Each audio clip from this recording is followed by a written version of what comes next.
आदरणीय बंधुओं, माताओं व मेरी प्यारी बहनों, राधे राधे। आपका हमारे इस YouTube चैनल पर बहुत बहुत स्वागत है। बंधुओं, आज हम इस वीडियो में सोमवती अमावस्या की कथा सुनेंगे, जिसे सुनने सुनाने से अमर सुहाग की प्राप्ति होती है। कथा सुनने के बाद यदि आप हमारे चैनल पर नए हैं तो कृपया हमारे चैनल को सब्सक्राइब करें, बेल आइकन को प्रेस करें ताकि हमारी वीडियो की नोटिफिकेशन सबसे पहले आप तक पहुंचे। वीडियो को शेयर व लाइक भी जरूर करें। बंधुओं, अमावस्या तिथि का हमारे हिंदू धर्म शास्त्रों के अनुसार बहुत अधिक महत्व है। अमावस्या तिथि पितरों को समर्पित तिथि है। इस दिन पितरों के निमित्त किया गया दान पुण्य का कार्य अक्षय फलों को देने वाला होता है और उस पर यदि अमावस्या सोमवार के दिन आ जाए तो उसका महत्व और अधिक बढ़ जाता है। सोमवार के दिन आने वाली अमावस्या सोमवती अमावस्या के नाम से जानी जाती है, जो कि इस वर्ष 2021 में 12 अप्रैल सोमवार को है। बंधुओं, यह वर्ष 2021 की पहली और आखिरी सोमवती अमावस्या है। इस दिन सुहागिन महिलाएं पति की लंबी आयु और अच्छी स्वास्थ्य के लिए व्रत रख पीपल की पूजा, कच्ची लस्सी, जल, रोली मोली, गुड़, चावल, फूल, फल, प्रसाद आदि चढ़ाकर करती हैं। पीपल की 108 फेरी लगाती हैं। वे सोमवती अमावस्या की कथा कहानी कहती और सुनती हैं। इस दिन पीपल में जल चढ़ाने, पीपल की पूजा करने व पितरों के निमित्त अन्न जल का दान करने से पितरों की प्रसन्नता प्राप्त होती है और वे अपने परिवार पर सुख समृद्धि की वर्षा करते हैं। आइए अब सुनते हैं सोमवती अमावस्या की कथा। एक नगर में एक साहूकार अपने परिवार के साथ रहता था। उसके 7 बेटे, 7 बहुएं और एक बेटी थी। साहूकार के दरवाजे पर एक जोगी भिक्षा मांगने आता था। जब साहूकार की बहुएं जोगी को भिक्षा देती तो वह उन्हें सुहाग की आशीष देता, और जब साहूकार की बेटी भिक्षा देती तो वह कहता कि बेटी है तो सुहागन, पर उसके भाग्य में दुहाग लिखा है। ये सुनकर लड़की उदास रहने लगी। एक दिन उसकी माँ ने पूछा, बेटी क्या बात है, तू उदास क्यों रहती है? तब उसने सारी बात अपनी माँ को बता दी। उसकी माँ ने कहा, कल मैं सुनूंगी कि जोगी क्या कहता है। अगले दिन जब जोगी भिक्षा मांगने आया तो साहूकार की बेटी भिक्षा देने गई और उसकी माँ दरवाजे के पीछे खड़ी हो गई। जोगी ने लड़के को वही बात बोली तो उसकी माँ बाहर निकल आई और कहने लगी, बाबा, आप मेरी बेटी के बारे में ऐसा क्यों बोलते हो? तो जोगी ने कहा कि तुम्हारी बेटी के भाग्य में सुहाग तो है, लेकिन वो दुहाग में बदल जाएगा। साहूकारनी जोगी के पैरों में पड़ गई और कहा, इसका कुछ तो उपाय बताओ। तब उसने कहा कि यहाँ कुछ ही दूरी पर एक गांव में सोना धोबिन रहती है। वह अपने बेटे और बहू के साथ रहती है और वह बहुत ही आचार विचार संस्कार संपन्न, नेम धर्म वाली और पति परायण है और हमेशा सोमवती अमावस्या का व्रत रखती है।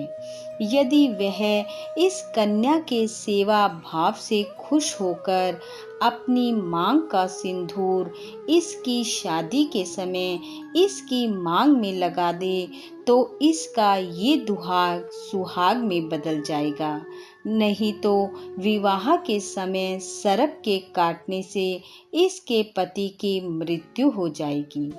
उस जोगी ने यह भी बताया कि वह धोबिन कहीं आती जाती नहीं है। यह बात सुनकर साहूकारनी ने अपनी बेटी से कहा कि तू सोना धोबिन के घर जाकर उसे अपनी सेवा भाव से प्रसन्न कर। अगले दिन से वह लड़की सुबह जल्दी उठकर सोना धोबिन के घर जाकर सारा काम करके वापस आ जाती। एक दिन सोना धोबी ने अपनी बहू से कहा कि आजकल तो तुम बहुत जल्दी उठकर सारा काम कर लेती हो।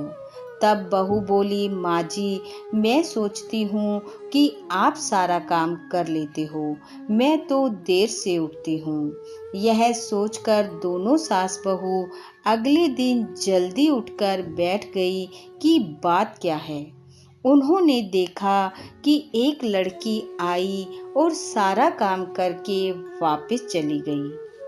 अगले दिन जब लड़की काम करके जाने लगी तो सोना धोबिन ने उसे रोक लिया और पूछने लगी कि तुम ये सब क्यों करती हो। तब लड़की ने जोगी द्वारा कही सब बात उसे बता दी। सोना धोबिन पति पारायण थी और पूरे भक्ति भाव से सोमवती अमावस्या का व्रत रखती थी। उसमें एक अलग ही तेज था। वह लड़की के साथ जाने को तैयार हो गई। सोना धोबिन का पति थोड़ा अस्वस्थ था। जाने से पहले उसने अपनी बहू से कहा कि जब तक मैं लौट कर ना आऊं तुम कहीं मत जाना। और शीघ्र ही वो लड़की और सोना धोबिन घर पहुंच गए। साहूकारनी ने अपनी बेटी का विवाह किया। जब फेरे होने लगे तो सोना धोबिन करवे में कच्चा दूध और कच्चे सूत का तार लेकर बैठ गई। थोड़ी देर में सांप आया और दूल्हे को डसने के लिए आगे बढ़ा तो सोना धोबिन ने करवा आगे करके सांप को तार से बांध दिया।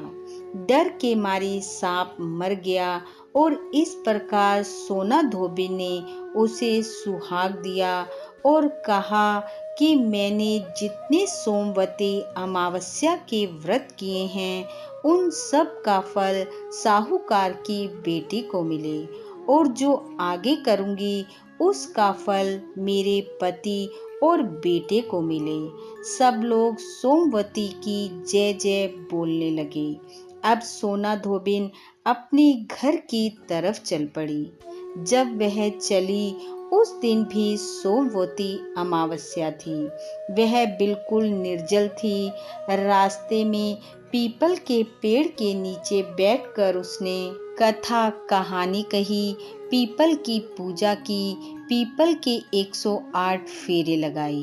पीपल की पूजा करने के बाद अपने घर पहुंची। घर पहुंचने पर उसने देखा कि उसका पति आखिरी सांसें गिन रहा है। अब उसने जो सोमवती अमावस रास्ते में की थी उसका फल अपने पति को दे दिया। शीघ्र ही उसका पति ठीक होकर खड़ा हो गया। सब कहने लगे, तूने यह क्या किया जो मरता मरता तेरा पति जीवित हो गया। वह बोली, मैंने तो कुछ भी नहीं किया। रास्ते में सोमवती अमावस्या आई थी सो उसकी पूजा की, व्रत किया और पीपल के 108 फेरे लगाकर कथा कहानी कही। यह सब उसका ही प्रभाव है। तब पूरे नगर में यह ढिंढोरा पिटवा दिया गया कि सब लोग सोमवती अमावस की पूजा करें, व्रत रखें और 108 फेरे पीपल के लगाएं। हे सोमवती अमावस, जैसे साहूकार की बेटी को सुहाग दिया वैसा सबको देना। इस कथा को सुनने वाले सुनाने वाले सबको अमर सुहाग देना, सुख समृद्धि शांति देना, धन धान्य से घर परिवार को भरपूर रखना। इन्हीं शुभकामनाओं के साथ आप सबका बहुत बहुत धन्यवाद। राधे राधे।